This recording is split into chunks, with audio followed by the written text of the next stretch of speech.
The ancient John Deere tractor sputtered its last breath as smoke billowed from beneath its sun-faded hood. Like everything else on this forgotten patch of Missouri soil, it was dying slowly, stubbornly, with a dignity that modern things lacked. The man wiped 65 years of calluses across his weathered face and gazed across fields that had borne his family's name for 4 generations. Foreclosure notices didn't care about history. Banks didn't bargain with drought, and sons who'd fled to glass towers in faraway cities didn't answer calls when the land that shaped them started washing away. Some debts can't be paid with money, some losses cut deeper than property lines, and some strangers, the ones who arrive unexpectedly in the current of a flooded creek, change everything. In 60 days, this land would belong to someone else, unless fate, in its twisted mercy, had finally sent a miracle disguised as disaster. Jackson Harmon squinted against the morning sun as it broke through the clouds, casting long shadows across his waterlogged fields. The rains had finally stopped after 3 days of relentless downpour, but Maple Creek had swollen beyond its banks, threatening the eastern edge of his cornfields. At 65, his body protested every movement with a symphony of creaks and pops, reminders of decades of physical labor and the shrapnel still embedded in his left leg, souvenirs from a jungle half a world away and half a lifetime ago. Damn flood control shot to hell, he muttered, surveying the damaged earthen dam that had protected his fields for nearly 40 years.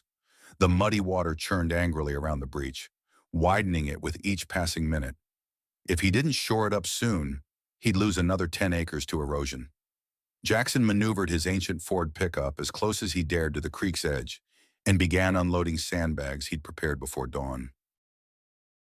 His weathered hands, mapped with calluses and age spots, worked with practiced efficiency despite the arthritis that had settled into his joints like unwelcome tenants.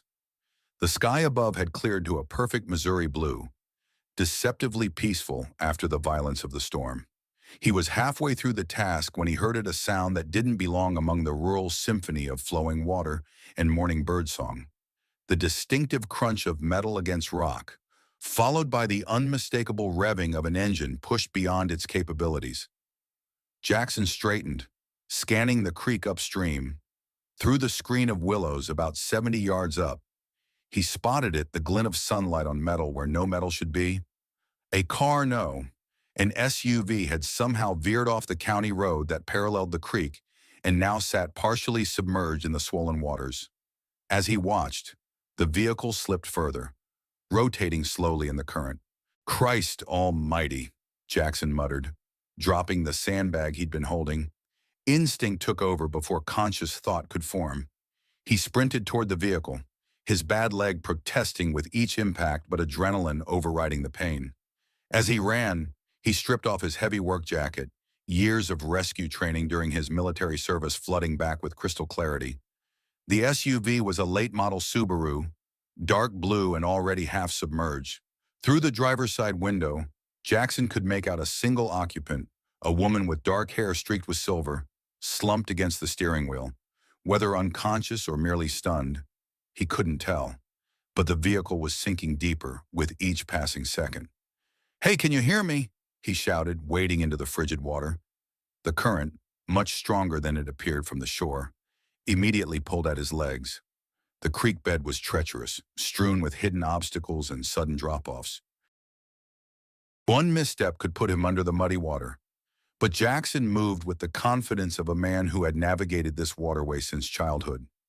The woman didn't respond. The water had now reached the bottom of the windows, and the current was pushing the vehicle toward deeper water. Jackson reached the driver's side door and tried the handle. Locked. He pounded on the window.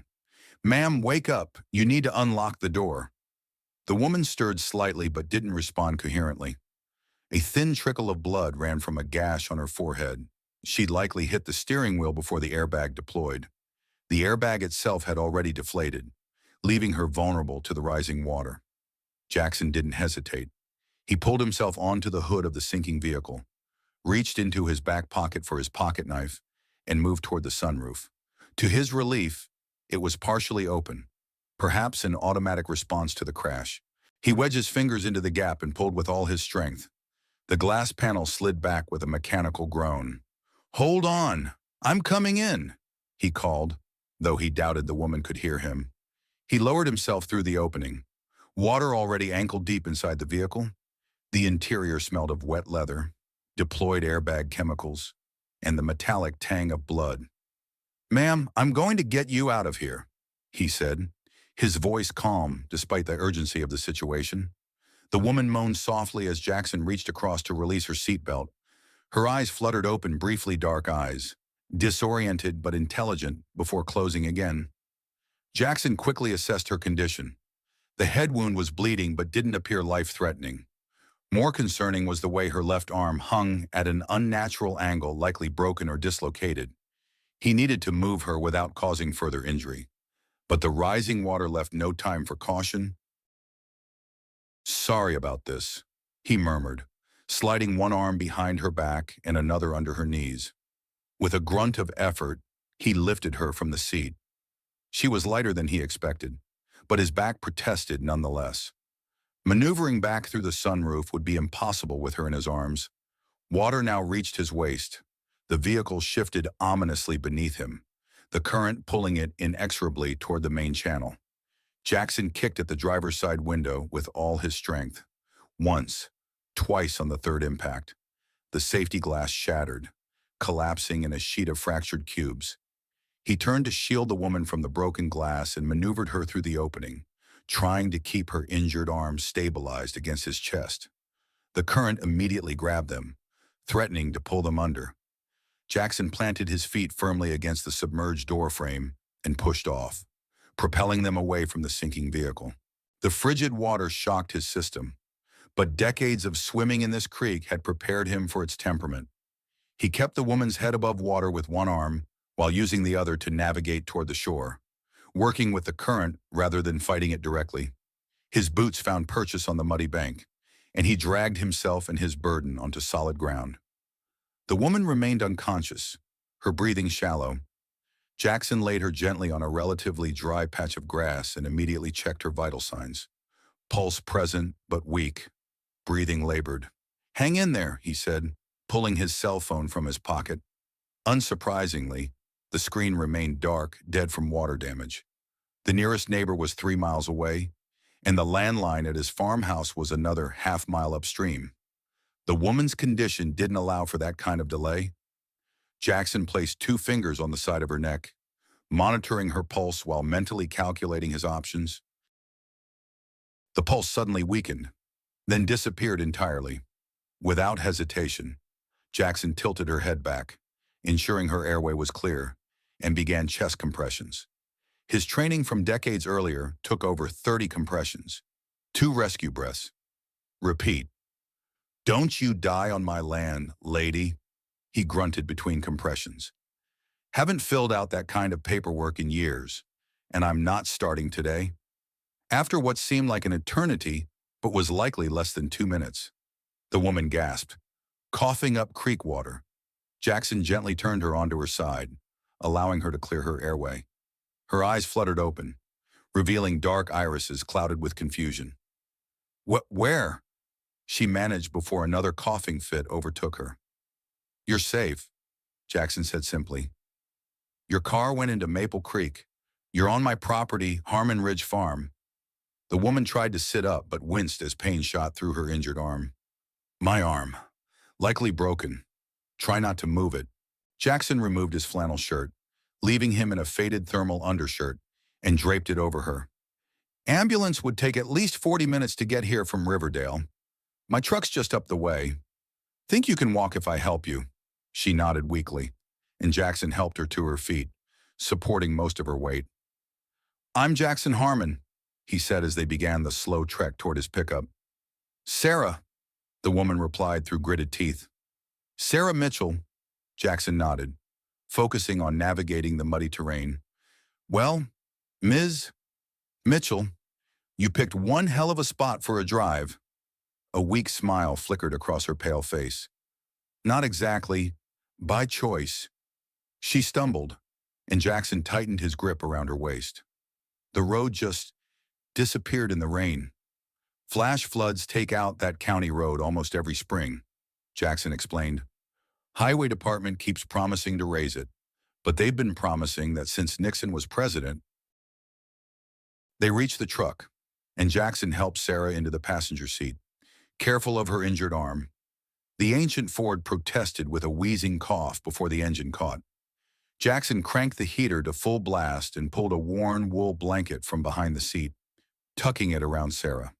Hospital's in Riverdale, about 20 miles, he explained, putting the truck in gear. But the bridge might still be flooded.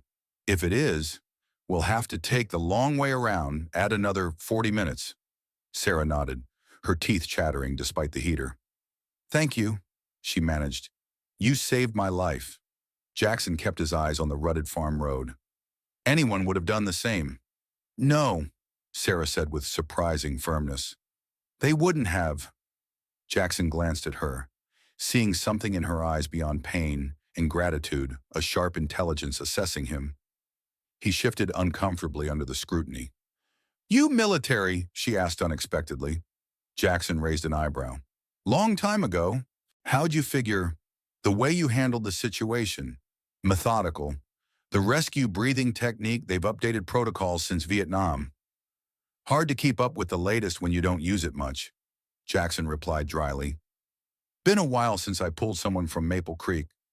As they approached the main road, Jackson's prediction proved correct.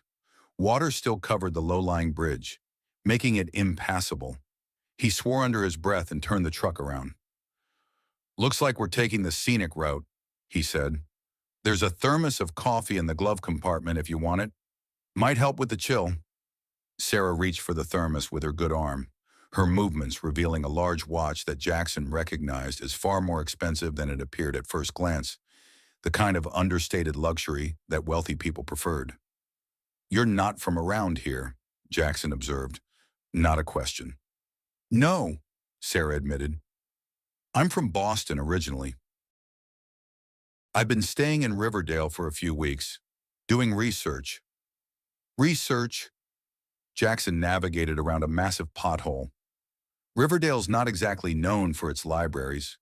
A small smile played at the corners of Sarah's mouth despite her pain. I'm a writer. I'm working on a book about changing rural landscapes. Sounds thrilling, Jackson said flatly. Sarah's smile widened slightly. It has its moments. Though nearly drowning wasn't part of my research plan. They lapsed into silence as Jackson concentrated on the challenging road conditions. Several times they had to detour around flooded sections or debris left by the storm. Sarah occasionally winced when the truck hit particularly rough patches, but she made no complaints. After nearly an hour of tortuous progress, they finally reached the outskirts of Riverdale, a town of just under 10,000 residents that served as the county seat. The small regional hospital sat on a hill at the east end of town, its bland brick facade a welcome sight. Jackson pulled up to the emergency entrance and helped Sarah from the truck. A nurse with a clipboard met them at the door, quickly assessing the situation. Car accident, Jackson explained. Possible concussion, definitely a broken arm. She was unconscious when I found her. Went into cardiac arrest briefly at the scene. The nurse raised her eyebrows at his clinical assessment. Are you a paramedic, sir? No, ma'am. Just old. The nurse's professional demeanor cracked slightly with a smile. Well, we'll take good care of her. You, her husband. No, Sarah interjected. Mr. Harmon pulled me from my car after I drove into a creek. We're strangers. The nurse nodded, making notes. We'll need some information from both of you. Jackson shifted awkwardly. I should get back to my farm. Creek took out part of my flood control, and I've got livestock to check on. The nurse looked up from her clipboard. We'll still need a statement for the accident report. Mr. Harmon, shouldn't take more than 30 minutes. Jackson sighed, resigned. Fine, but I need to make a call first. My landline's probably out after the storm, and my cell's dead. While Sarah was wheeled away for examination, Jackson used the hospital phone to call his neighbor, Bill Thurman, asking him to check on the cattle in the south pasture. By the time he finished the call and the necessary paperwork, an hour had passed. He was preparing to leave when a doctor approached him in the waiting room. Mr. Harmon, I'm Dr. Winters. I wanted to thank you personally for your quick action today. Ms. Mitchell suffered a clean break to her radius and a mild concussion, but your CPR at the scene likely prevented oxygen deprivation that could have caused serious brain damage. Jackson nodded uncomfortably. Just did what needed doing. Well, it made all the difference. She's asking to see you before you leave. Jackson hesitated, then followed the doctor to a curtained examination area. Sarah sat on the edge of a hospital bed, her arm now properly set in a cast. The blood had been cleaned from her face, revealing an elegant woman perhaps in her late 50s, with striking features and intelligent eyes. She'd been given hospital scrubs to replace her wet clothes. "My knight in muddy armor," she said with a small smile. "They tell me I owe you my life." Jackson shrugged. "Glad you're all right. Miss Mitchell, I should be getting back to my farm." "Of course." Sarah seemed to study him for a moment. "But I insist on properly thanking you. Perhaps I could take you to dinner once I'm discharged." "Not necessary," Jackson said, already backing toward the door. "Just glad you're okay." "At least let me replace your shirt," Sarah persisted, gesturing to his thermal undershirt. "And I'll need to arrange to retrieve whatever might be salvageable from my car." Jackson sighed. "Creek probably carried your car half a mile downstream by now. As for the shirt, don't worry about it. Got plenty." Dr. Winters interjected. "Miss Mitchell, we'd like to keep you overnight for observation, given the concussion and the cardiac event." Sarah nodded. "Of course. Doctor," she turned back to Jackson. "Mr. Harmon, would you at least leave your contact information? The insurance company will need details about the accident location." Recognizing a losing battle, Jackson scribbled his landline number on a hospital notepad. "Phone might be out for a day or two after the storm, but you can leave a message." With that, he nodded a curt goodbye and escaped the antiseptic confines of the hospital. The afternoon sun hung low in the western sky by the time Jackson returned to the spot where he'd abandoned his flood control efforts. The breach had widened considerably, and water now flowed freely across the eastern corner of his cornfield. Too late to save those acres now. With a resigned sigh, he collected his scattered tools and the unused sandbags. Some battles couldn't be won, a lesson he'd learned in Vietnam and relearned countless times since. He'd replant what he could, adjust, and move forward. It was the only way he knew. As darkness fell, Jackson sat on his porch with a glass of bourbon, watching lightning flicker on the distant horizon, another storm system approaching. The weather radio beside him crackled with warnings of additional rainfall expected overnight. His ancient farmhouse creaked and settled around him, its familiar sounds a comfort after the day's chaos. His thoughts drifted to the woman he'd pulled from the creek. There had been something familiar about her, though he couldn't place it. Sarah Mitchell. The name tickled at his memory, but the connection remained elusive.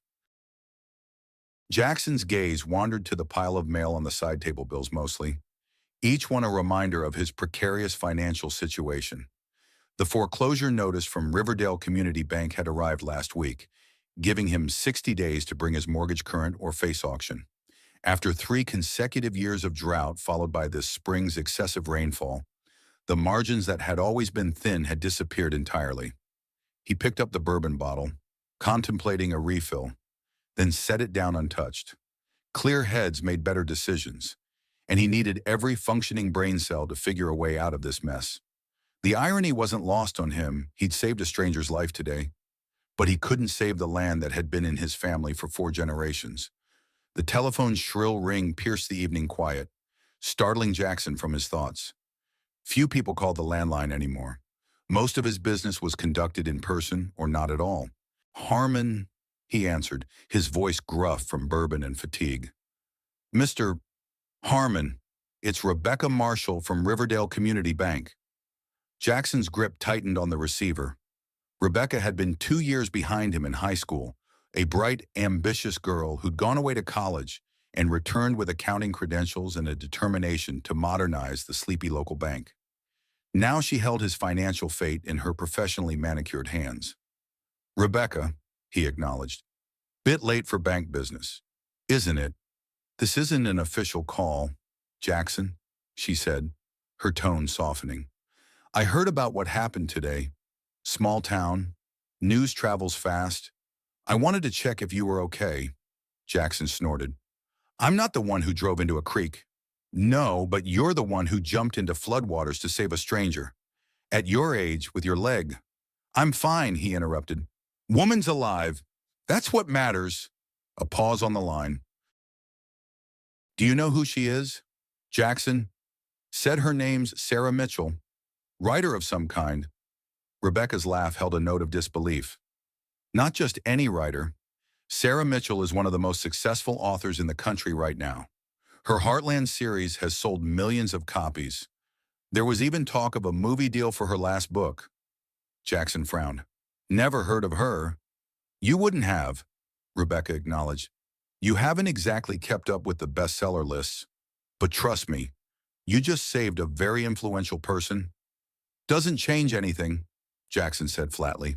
Still got a farm washing away and a bank looking to take what's left? Rebecca sighed. That's actually the other reason I'm calling. I've been reviewing your file, and I think there might be options we haven't explored. The bank's new corporate owners are pushing for quick resolutions on delinquent mortgages, but I've convinced them to give me 2 weeks to explore alternatives for several long-standing customers, including you. What kind of alternatives? Jackson asked, suspicion evident in his tone. I'd rather discuss that in person. Could you come by the bank tomorrow afternoon? Jackson considered the request. Got to finish shoring up that dam and check fencing in the south pasture. Could make it by 4. 4 works, Rebecca confirmed. And Jackson, I'm trying to help. I remember what your family's farm meant to this community when I was growing up. Not everything is about the bottom line. After they hung up, Jackson stared at the phone for a long moment. Rebecca's call had awakened a dangerous emotion he'd worked hard to suppress. Hope. Hope was a luxury he couldn't afford. Not after watching drought destroy his crops 3 years running. Not after holding Eleanor's hand as cancer stole her away inch by inch. Not after Michael had walked away from both the farm and his father without looking back. The wind picked up, carrying the scent of approaching rain. Jackson gathered his glass and the bottle and headed inside, latching the screen door against the coming storm.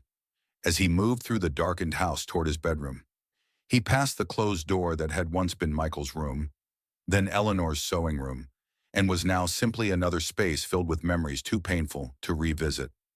In his Spartan bedroom, Jackson placed his wallet and keys on the dresser. Noticing the framed photograph that had stood in the same spot for decades, himself and Eleanor, on their wedding day. Young and impossibly optimistic, the future stretching before them like the endless Missouri sky. Beside it stood a smaller frame holding a faded photograph of a teenage Michael in FFA blues, proudly displaying a prize heifer at the county fair. Quite a day, Ellie, he murmured to the empty room. Pulled a famous author from Maple Creek. Would have made a good story for your quilting circle. Sleep came fitfully that night, interrupted by the storm's fury and dreams of murky water closing over his head, the weight of a stranger in his arms pulling him down into darkness. He woke before dawn, as he had nearly every day of his adult life, his body attuned to the rhythm of farm work regardless of the weather or his need for rest. The new day brought clear skies but additional challenges. The storm had damaged fencing in the west pasture, allowing 3 of his beef cattle to wander dangerously close to the state highway. Jackson spent the morning rounding up the escaped animals and repairing the fence, his arthritic hands protesting every swing of the hammer.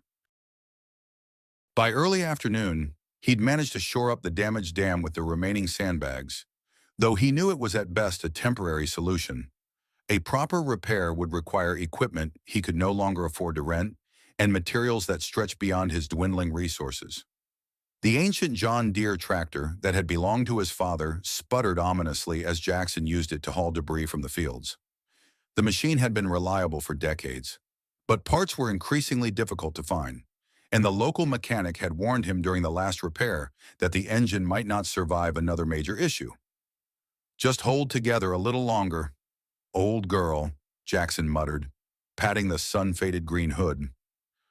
"We'll get through this season somehow."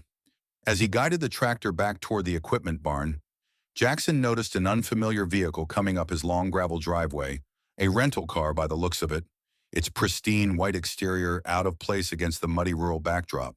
He frowned, not expecting visitors and generally not welcoming of unannounced ones. The car stopped near the farmhouse, and Jackson watched with surprise as Sarah Mitchell emerged from the driver's side, her left arm in a sling, but otherwise appearing remarkably recovered from the previous day's ordeal. She wore simple jeans and a button-down shirt, her silver-streaked dark hair pulled back in a practical ponytail. She scanned the property until she spotted him on the tractor, then raised her good arm in greeting. Jackson sighed, directing the tractor toward the house. He'd hoped to avoid further interaction with the woman. Gratitude made people awkward, and he had neither the time nor the inclination for social niceties. "Ms. Mitchell," he acknowledged as he cut the tractor's engine. "Should you be driving with that arm?" Sarah smiled, the expression transforming her serious face. "It's my left arm. Fortunately, I'm right-handed. And the doctor cleared me this morning, though he wasn't thrilled about it." Jackson climbed down from the tractor, wiping his hands on a rag from his back pocket. "What brings you out here? Your car's probably halfway to the Mississippi by now." Actually, the sheriff's department located it about a quarter-mile downstream, wedged against a fallen tree. They're arranging to have it towed once the creek level drops further. She hesitated and then added, "But that's not why I'm here. I wanted to thank you properly for saving my life." Jackson shrugged uncomfortably. "Already said it wasn't necessary." Nevertheless, Sarah reached into the rental car and retrieved a package wrapped in simple brown paper. "A replacement for the shirt you sacrificed in my rescue." Jackson accepted the package reluctantly. "Wasn't necessary, but thank you." An awkward silence fell between them, broken only by the distant lowing of cattle and the rhythmic creaking of the windmill that had pumped water on the Harmon farm for generations. "Your farm is beautiful," Sarah said finally, gesturing toward the rolling fields that stretched toward the distant tree line. "How long has it been in your family?" "4 generations," Jackson replied, something in her genuine interest prompting a more detailed response than he'd intended. "My great-grandfather homesteaded the original 100 acres after the Civil War. My grandfather expanded it during the 20s, before the Depression hit. Been trying to hold on to it ever since." Sarah nodded, her gaze taking in the weathered barn, the equipment shed with its sagging roof, the ancient windmill, and the faded white farmhouse. To Jackson's surprise, her eyes held appreciation rather than pity. "It's becoming rare," she observed, "family farms with this kind of history. Most have been absorbed by corporate agriculture." Jackson studied her with newfound interest. "You really are researching rural landscapes." A smile played at the corners of her mouth. "Did you think I was making it up? Wouldn't be the first time someone from the city claimed interest in farming without knowing wheat from barley." Sarah laughed, a warm, genuine sound. "Fair enough. I grew up in rural Massachusetts before it became Boston suburbs. My father had an orchard, apples mostly, some peaches, nothing on this scale, but enough that I know the difference between hard work and hobby farming." Before Jackson could respond, a loud backfire from the direction of the equipment barn interrupted the conversation. Smoke began rising from the ancient tractor's engine compartment. "Damn it," Jackson muttered, already moving toward the machine. Sarah followed without invitation, maintaining a respectful distance as Jackson examined the smoking engine. "Fuel lines shot," he diagnosed grimly, just as flames began licking around the engine block. "Get back!" he shouted, looking around frantically for something to extinguish the growing fire. Sarah was already moving toward the nearby rain barrel, grabbing a bucket hanging on its rim. Despite her injured arm, she managed to fill the bucket and carry it toward the tractor, sloshing water over the sides with her awkward gait. Jackson took the bucket from her and doused the flames, then repeated the process with a second bucket she'd filled. The fire sputtered and died, leaving behind the acrid smell of burned rubber and fuel. "That was quick thinking." Jackson acknowledged, wiping sweat from his brow. Not my first equipment fire, Sarah replied with a shrug. Our tractor was even older than yours. Dad used to say it was held together with baling wire and prayers. Jackson found himself smiling despite the setback. Sounds familiar. He surveyed the damaged tractor with a grim expression. Though I think this old girl's finally given up the ghost. Can it be repaired? Jackson shook his head. Parts haven't been manufactured in 30 years. Been cannibalizing from other old tractors whenever Sam over at the salvage yard finds one. But this, he gestured to the charred engine. This would take a miracle or money. Got a shortage of both these days. Sarah seemed to hesitate, then spoke carefully. I hope you don't find this presumptuous, but I'd like to help. As a thank you for saving my life. Jackson's expression hardened immediately. Don't need charity, Miss Mitchell? It's not charity, she countered. It's a fair exchange. My life for a tractor part seems like a bargain. Honestly. Appreciate the thought, but no. Jackson's tone left no room for argument. Now, if you'll excuse me, I need to see if any of this can be salvaged before my appointment in town. Sarah nodded, recognizing the dismissal. Of course, but Mr. Harmon. She reached into her pocket and pulled out a business card. If you change your mind, or if you'd be willing to talk more about your farm for my research, please call. I'm staying at the Riverdale Inn for the next few weeks. Jackson accepted the card with reluctance, tucking it into his shirt pocket without looking at it. Safe drive back to town, Ms. Mitchell. He watched as she returned to her rental car, his expression unreadable. Only when the vehicle had disappeared down the long driveway did he allow his shoulders to slump. The tractor was beyond repair. He knew it without needing a mechanic's confirmation. Without it, keeping the farm operational became nearly impossible. Even if Rebecca had found some financial solution to the mortgage problem, equipment failure might render the point moot. With a heavy sigh, Jackson headed to the house to clean up before his meeting at the bank. As he showered away the day's grime, his thoughts returned to Sarah Mitchell. There was something genuine about her interest in his farm, something beyond mere politeness or guilt-driven gratitude. In another lifetime, under different circumstances, he might have welcomed the conversation with an educated woman who understood rural life. But circumstances weren't different, and Jackson had long ago given up on changing his stars. The best he could hope for was to delay the inevitable long enough to end his days on the land that had defined his family for generations. Dressed in his least worn pair of jeans and a button-down shirt reserved for church and bank meetings, Jackson headed into town. The drive gave him time to organize his thoughts, to prepare arguments for why Riverdale Community Bank should extend his mortgage yet again, despite 3 years of poor harvests and diminishing returns. The bank occupied a stately brick building on Riverdale's main street, its architecture harkening back to more prosperous times when local financial institutions were pillars of their communities, rather than outposts of distant corporations. Jackson parked his mud-splattered pickup among the newer, cleaner vehicles that belonged to bank employees and customers with better financial prospects. Rebecca met him in the lobby, professional in a tailored suit, but with the warmth in her eyes that had made her popular in high school. Jackson, right on time, come back to my office. He followed her through the bank's interior, nodding to several employees he recognized from church or community events. Rebecca's office was larger than he expected, with windows overlooking the town square and walls adorned with her accounting, credentials, and community service awards. Have a seat, she invited, gesturing to a comfortable chair across from her desk. Can I get you coffee? I'm fine, Jackson replied, sitting stiffly. What's this about? Rebecca, you said you had alternatives to discuss. Rebecca took her seat, adjusting a stack of folders on her desk. Always direct. Jackson, I've always appreciated that about you. She opened the top folder, which Jackson recognized as his loan file. As you know, when Mid-American Financial Partners acquired our bank last year, they implemented more aggressive policies regarding delinquent mortgages, particularly agricultural loans in regions they've designated as high risk due to climate volatility.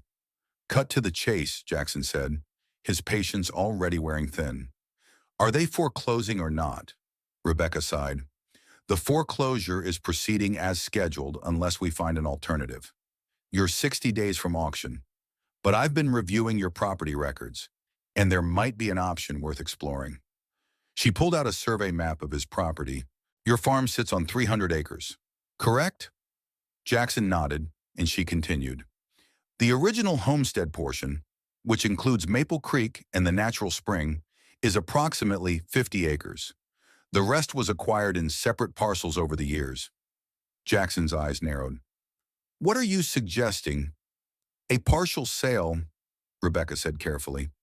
The southeastern portion of your property, about 80 acres bordering the state conservation land, has attracted interest from developers looking to build vacation properties. The location near the conservation area makes it particularly valuable. A sale could generate enough capital to clear your mortgage debt and leave you with the historic homestead and enough acreage to maintain a smaller operation. Jackson stared at her, his expression hardening. You want me to sell off part of my heritage to developers who'll put up weekend cabins for city folks? I'm presenting options, Jackson, Rebecca replied evenly. The alternative is losing all of it in 60 days. Jackson stood abruptly, his chair scraping against the hardwood floor. My grandfather bought that parcel in 1926, worked 2 jobs to make the payments through the Depression. My father expanded the irrigation to make it productive. I'm not carving up the farm like a Thanksgiving turkey for some developer to build playhouses for tourists. Rebecca remained seated, her expression sympathetic but firm. I understand your emotional attachment, Jackson, but this isn't just about history, it's about survival. Partial adaptation is better than complete loss. Is that what they teach in business school these days? Jackson's voice had taken on a dangerous edge. Dress up, surrender as adaptation. Jackson, please. No, Rebecca. I appreciate you trying to help, but this isn't help. It's surrender with a prettier name. He moved toward the door, then paused. My family didn't survive dust storms, depression, and war by selling off pieces of themselves. I'll find another way. Rebecca stood, concern evident in her expression. There is no other way, Jackson. Not with the timeline we're facing. Please, at least think about it. Talk to Michael. Leave my son out of this, Jackson snapped, his hand tightening on the doorknob. He made his choice a long time ago. He's still your family, Rebecca persisted. And the farm is his heritage too, whether he wants it or not. Jackson didn't respond, pulling the door open with more force than necessary. As he strode through the bank lobby, his mind raced with a toxic mixture of anger, pride, and increasingly desperate calculation. Rebecca's suggestion made logical sense. He knew that even through his emotional rejection, selling a portion to save the core might be the only mathematical solution. But farms weren't math problems. They were living entities, ecosystems of their own, where each acre played a role in the delicate balance that had sustained generations. His father and grandfather would never have considered such a compromise. Lost in thought, Jackson nearly collided with someone entering the bank as he exited. He mumbled an apology without looking up, pushing past to reach his truck. Mr. Harmon. The voice stopped him in his tracks. Sarah Mitchell stood on the bank steps, surprise evident in her expression. Is everything all right? Jackson struggled to compose himself. Fine, he managed, though his tone belied the word. Just finishing some business. Sarah studied him with the perceptive gaze he was beginning to recognize as a writer's tool, observing, analyzing, filing away details for future use. Bad news from the bank, she asked gently. Something in her tone, free of pity but rich with genuine concern, broke through his defenses. You could say that, he admitted. Turns out saving the farm might mean selling off pieces of it. Not much of a victory. Understanding dawned in Sarah's eyes. The foreclosure process has started. Jackson's eyebrows rose in surprise. How did you? I've been researching agricultural economics for my book. Sarah explained. The pattern is depressingly common across the Midwest. Banks that were once locally owned get acquired by larger financial institutions. Lending policies change. Family farms that weathered previous hardships suddenly find themselves unable to secure the extensions they need to survive temporary setbacks. Jackson stared at her, momentarily speechless. Her assessment was unnervingly accurate. You really are doing research, he said finally. A small smile crossed Sarah's face. I told you I was. Her expression grew serious again. How much time do you have? 60 days, Jackson replied, surprising himself with his candor. Unless I come up with around $150,000 to $1,000 to clear the arrears and penalties, Sarah nodded thoughtfully. And the bank suggested selling part of the property, 80 acres, to developers who want to build vacation cabins. The disgust was evident in his voice. Before Sarah could respond, a pickup truck pulled into the bank parking lot, stopping abruptly near them. Bill Thurman, Jackson's nearest neighbor, leaned out the window, his expression urgent. Jackson been trying to reach you. Your phone working. Line still down from the storm. What's wrong? Sheriff called me when he couldn't get you. Spotted some suspicious activity at your place when they were checking the creek. Looks like Delaney's boys might be casing your equipment barn. Jackson swore under his breath. The Delaney brothers had a reputation for stealing farm equipment and machinery parts to sell across state lines. With many farms struggling financially, thefts had increased in recent months. I need to get back, Jackson said, already moving toward his truck. I'll follow you, Sarah said decisively, heading toward her rental car. Jackson paused. This isn't your problem, Ms. Mitchell. Sarah was already opening her car door. I was on my way to interview you anyway. Might as well get some action scenes for the book. Before Jackson could object further, Bill called out, Better hurry, Sheriff said they'd try to swing by, but they're dealing with flooding on the north side of the county. With a nod of resignation, Jackson climbed into his pickup. The day that had started with a foreclosure warning was now threatening to include robbery. As he pulled onto the main road with Sarah's rental car following, Jackson couldn't help but think that troubles, like spring storms in Missouri, never seemed to arrive alone. The 15-mile drive back to Harmon Ridge Farm took less than 20 minutes, with Jackson pushing his old truck harder than its worn engine appreciated. Through his rearview mirror, he could see Sarah keeping pace, her expression determined even from a distance. As they turned onto his long gravel driveway, Jackson immediately noticed what had alarmed the sheriff, a battered blue pickup parked partially hidden behind his equipment barn. A vehicle he recognized as belonging to Matt Delaney, the older and marginally smarter of the Delaney brothers. Jackson pulled his truck to a stop 100 yards from the barn, cutting the engine. Sarah parked beside him, rolling down her window with a questioning look. Stay here, Jackson instructed firmly. These guys are trouble. Matt's got a temper, and his brother Kevin's not right in the head. If they're stealing, they won't want witnesses. Sarah's expression hardened with stubborn determination. I'm not sitting in the car while you confront thieves. I was a crime reporter in Boston for 15 years before I started writing books. Before Jackson could protest further, movement near the equipment barn caught his attention. Two figures emerged, carrying what appeared to be parts from his dismantled irrigation pump.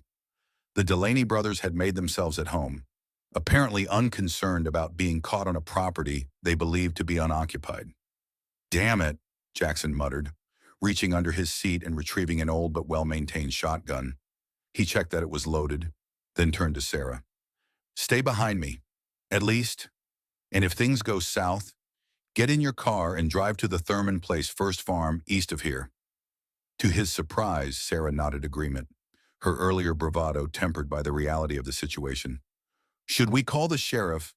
No cell service out here, and my landline's down, Jackson replied grimly. It's just us. They exited their vehicles quietly, with Jackson leading the way toward the barn. The Delaneys, focused on loading their stolen goods, hadn't noticed their arrival. Jackson raised the shotgun to his shoulder as they approached. That's far enough. Matt, he called out, his voice carrying across the farmyard. The Delaney brothers froze, then slowly turned to face him. Matt, a beefy man in his 40s with a perpetual scowl, raised his hand slightly. Kevin, younger and wirier, with the nervous energy of a meth user, let his hand drift toward his waistband. "Keep your hands where I can see them." "Kevin," Jackson warned, adjusting his aim slightly. "I'm too old for a fair fight, which means I won't be giving you one." "Easy, old man," Matt said, his tone falsely conciliatory. "Just collecting some scrap you weren't using. Figured with the foreclosure coming, you wouldn't mind." "News travels fast," Jackson remarked dryly. "But last I checked, the property's still mine for at least 60 more days. And that irrigation pump you're stealing is very much in use." Kevin's eyes darted nervously between Jackson and Sarah, clearly trying to assess the threat level. "Who's the lady, your girlfriend?" He snickered, revealing meth-ravaged teeth. "I'm his biographer," Sarah replied smoothly, stepping forward despite Jackson's warning glance. "I'm documenting Mr. Harmon's life, including this charming interaction. I have excellent recall for faces and details. The police find that very helpful." Matt's expression darkened. "Listen, Harmon, we don't want trouble. We'll put the stuff back and be on our way." "You'll put it back. All right," Jackson agreed. "Then you'll fix what you broke, and then you'll get off my land and stay off."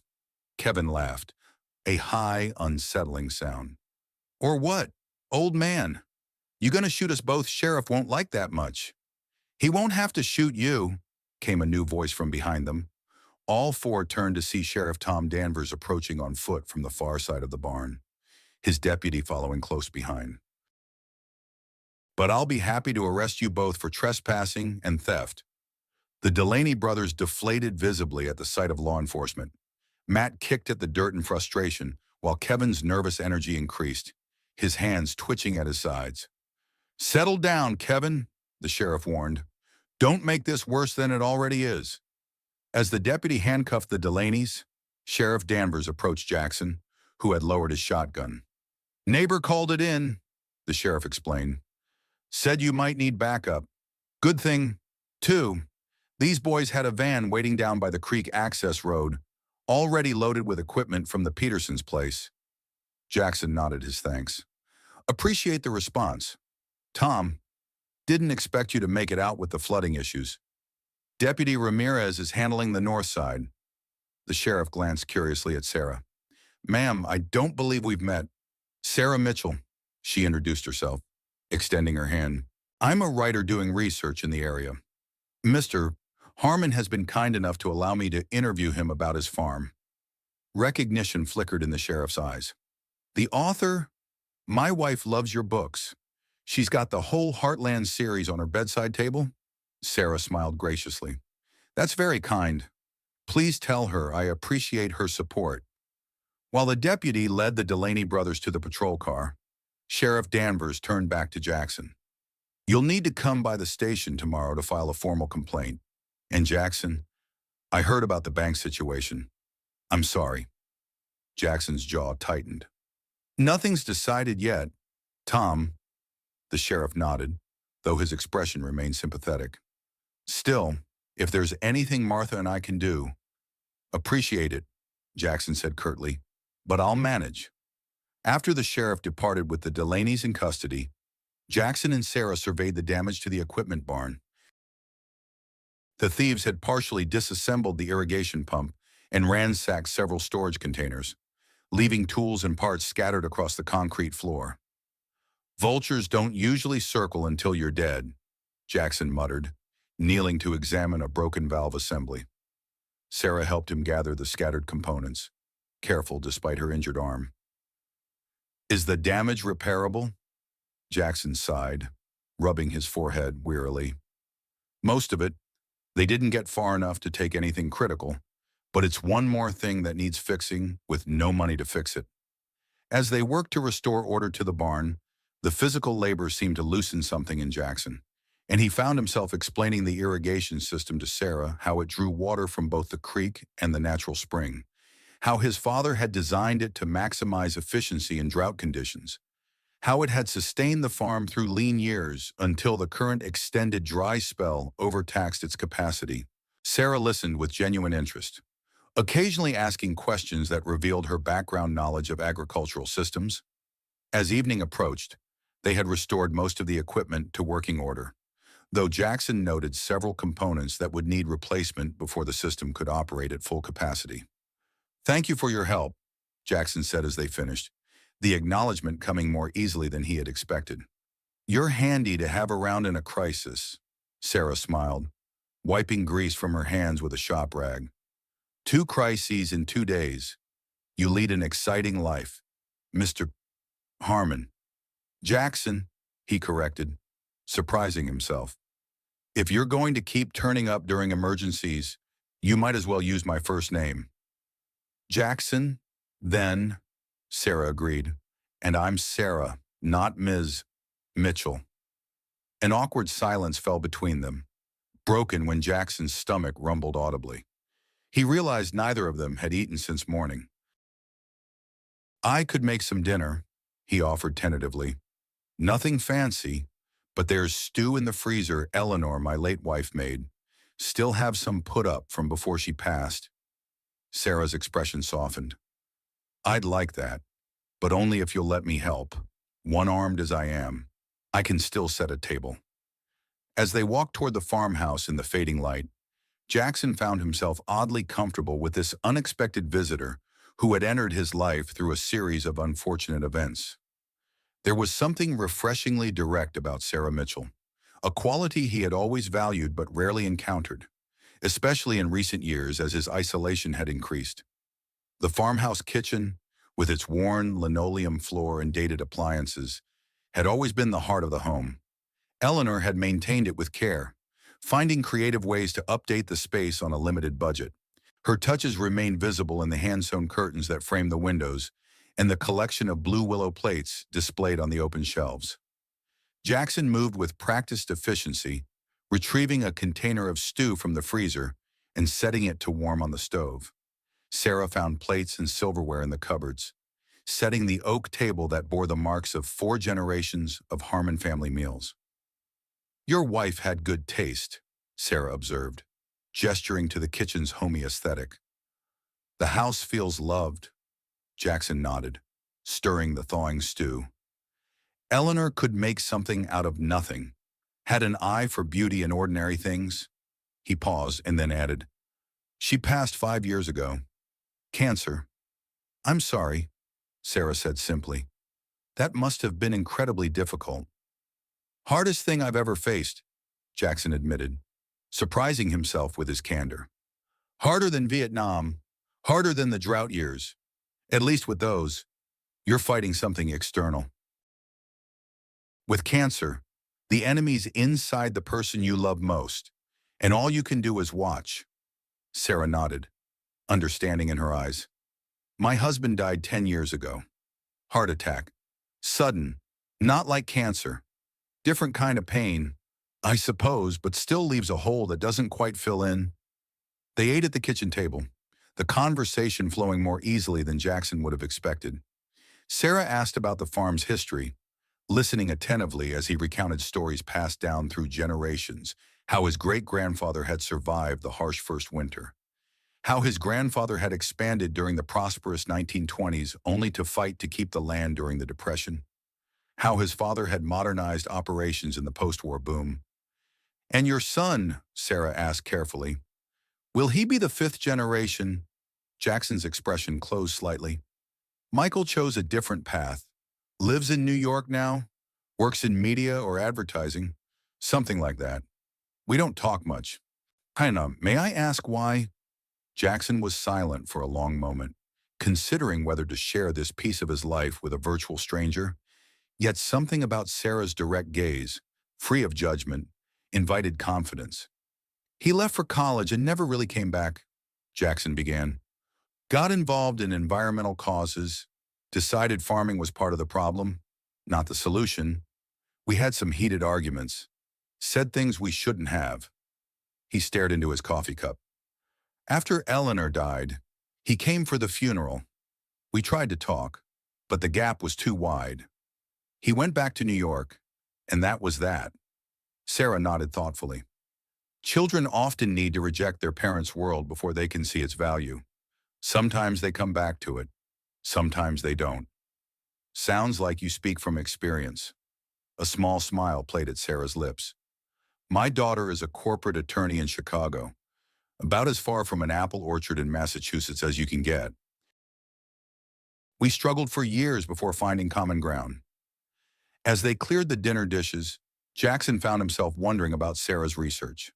The book that had brought her to Riverdale and, through a bizarre twist of fate, to his kitchen table. This book you're writing, he began, drying a plate with methodical care. What's it really about? Sarah leaned against the counter, considering her answer. It's about the changing face of rural America, the economic pressures, the environmental challenges, the loss of generational knowledge. She met his gaze directly.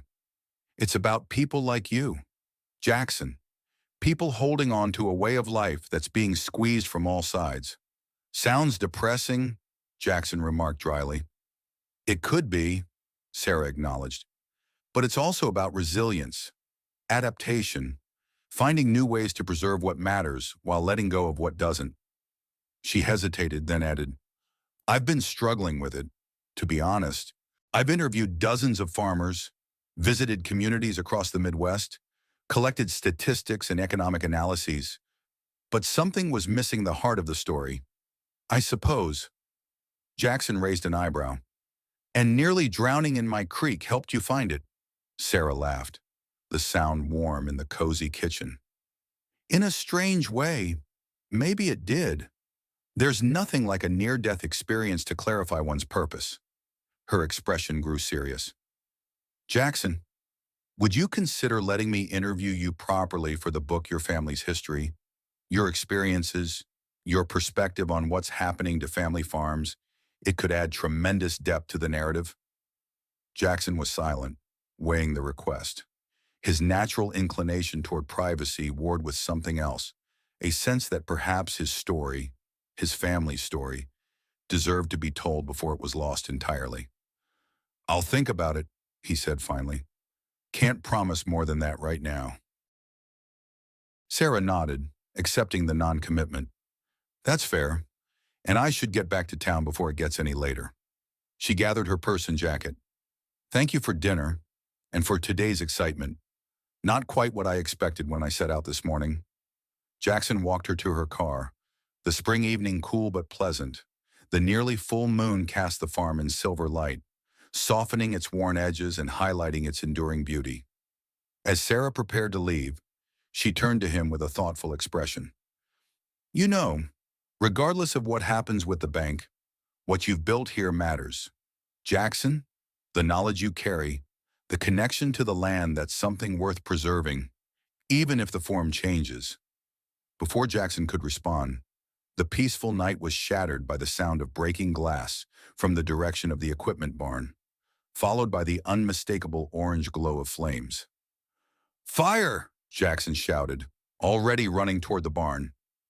Call 911. Sarah reached for her cell phone, but as Jackson had warned earlier, there was no service. Without hesitation, she sprinted after him toward the growing blaze. The equipment barn's side window had been broken, and flames were rapidly spreading across the wooden structure. Through the smoke, Jackson could make out a dark figure running toward the tree line. Someone had deliberately set the fire, likely in retaliation for the Delaney's arrest. The irrigation equipment, Jackson coughed, moving toward the barn door. If it burns. Jackson, wait. Sarah grabbed his arm. It's too dangerous. But Jackson pulled away, his face set with determination. Without that equipment, the farm's finished anyway. Stay back. He disappeared into the smoke-filled barn before Sarah could stop him. Frantic, she looked around for anything that could help fight the fire. She spotted the water pump near the house and ran to it, praying it still worked after the Delaney's tampering.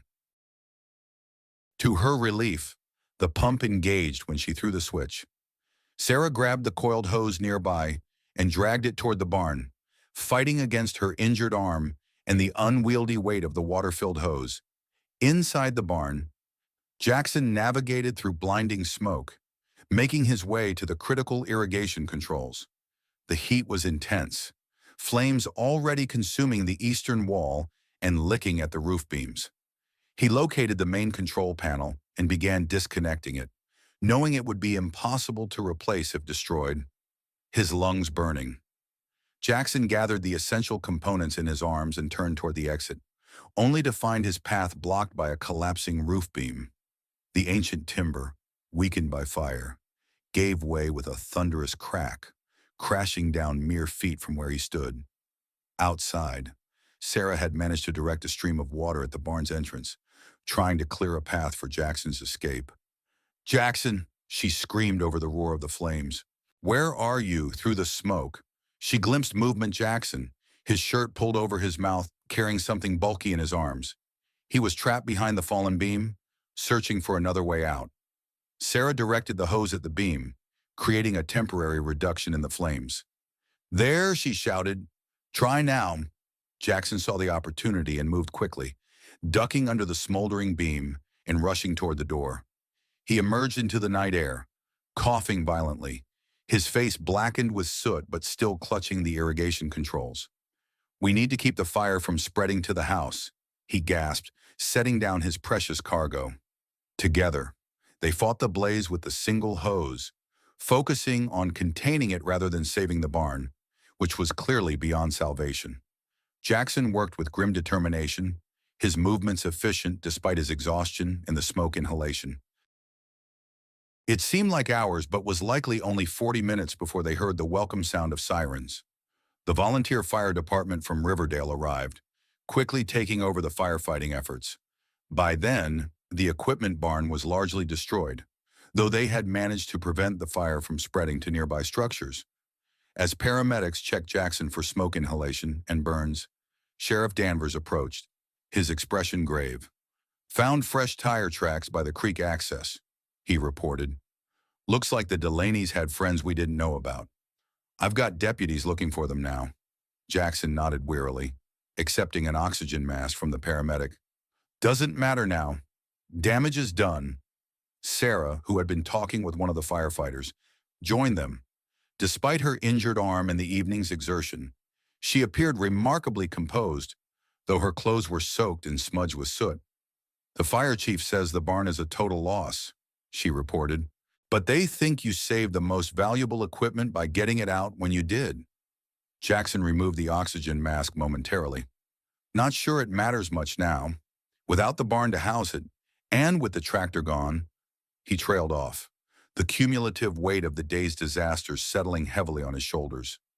First the bank, then the Delaney's. Now the fire. It seemed the universe was determined to drive him from his land by any means necessary. As the firefighters continued to douse hot spots and the paramedics packed up their equipment, Jackson stood at the edge of what had been his equipment barn, now a smoldering ruin.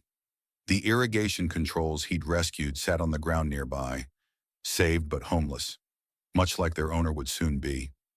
Sarah stood beside him in silent solidarity, understanding that no words could adequately address the magnitude of the loss.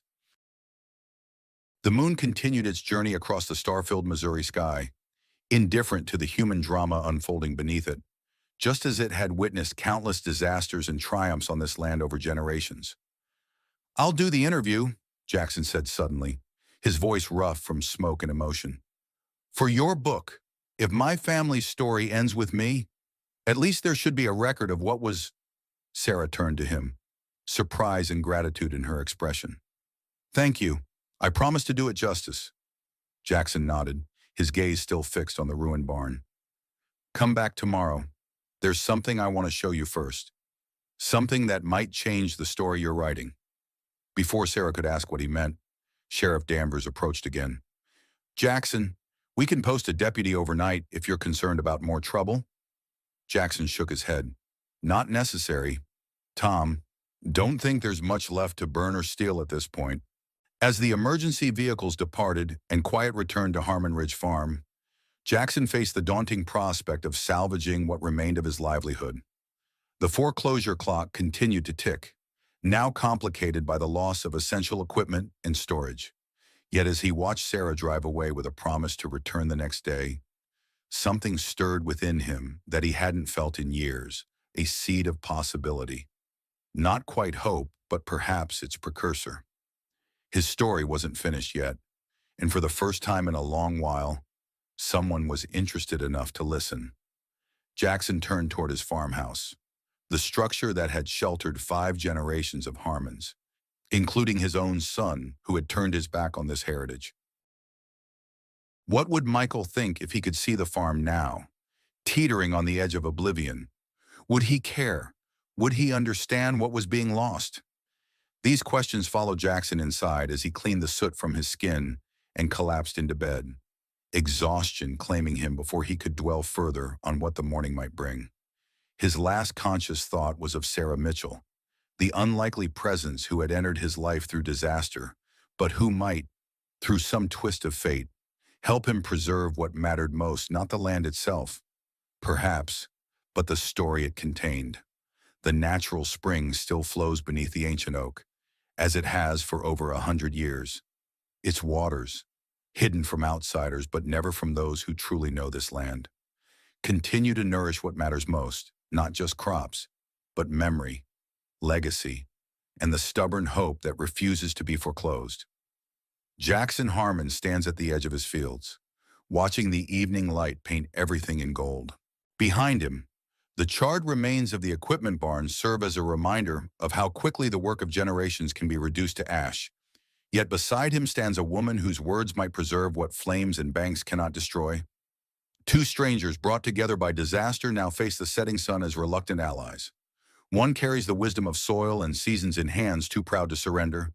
The other holds the power to ensure that even if the land changes hands, its story will not be forgotten. Sometimes rescue comes in unexpected forms. Sometimes salvation isn't about keeping what you have, but ensuring what you know doesn't die with you. And sometimes the most valuable inheritance isn't the land itself, but the courage to fight for what it represents, a way of life, vanishing like mist over morning fields, yet worth preserving in hearts that still remember what matters. What would you fight to save, even after everyone else called it a lost cause?